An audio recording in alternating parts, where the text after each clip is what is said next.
L'automatisation des tâches éclipse aujourd'hui tous les autres usages de l'intelligence artificielle. Car en remplaçant l'humain par des algorithmes, le travail par du capital, on réduit la masse salariale des entreprises, source d'économies considérables, en particulier pour les sociétés de services. Pourtant, ce n'est pas la promesse la plus tangible à court terme.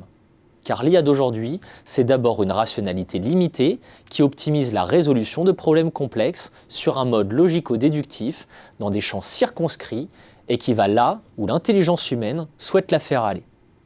C'est du plagiat d'intelligence, hyper efficace certes, parfois plus rapide et performante, mais non créative. Il y a donc bien automatisation de tâches spécifiques grâce à l'IA. Mais il n'y a pas automatisation de métier définie comme un ensemble de tâches ou seulement à la marge. Et on aurait tort de croire que l'IA ne se diffuse qu'au sein de postes de travail peu qualifiés. Avocats, experts comptables, gestionnaires de patrimoine et professionnels de santé voient aussi les algorithmes se répandre dans leur travail quotidien. Dans la santé, avec l'aide au diagnostic et la prise de décision dans l'imagerie médicale. Dans les métiers de la banque, avec les robots advisors capables de réaliser des arbitrages. Dans les services juridiques, avec la rédaction automatisée de contrats de travail.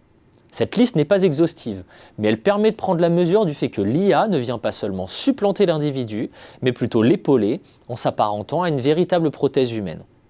C'est donc aussi un levier d'amélioration de la productivité du travail humain et d'accroissement des capacités de production d'une entreprise. Que faire alors des gains de productivité réalisés grâce à l'IA ? L'écueil serait de les utiliser pour abaisser les coûts de production, faire du volume et réduire ses prix.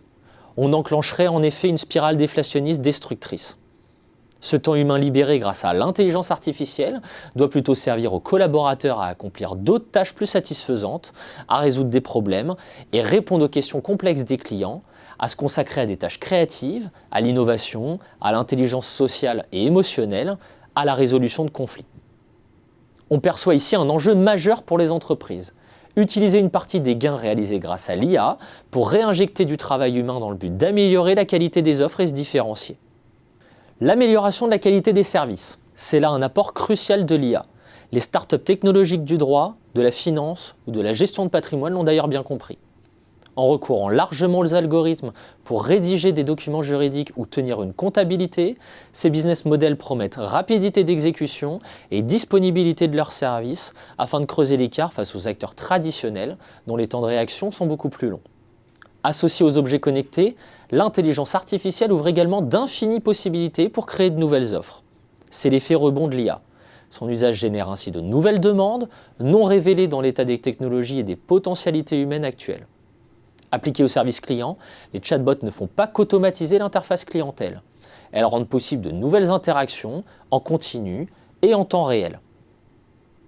Par conséquent, avant de trembler devant le risque de tsunami sur l'emploi, ce sont bien des gains en qualité qu'il faut attendre de l'usage de l'intelligence artificielle par les organisations.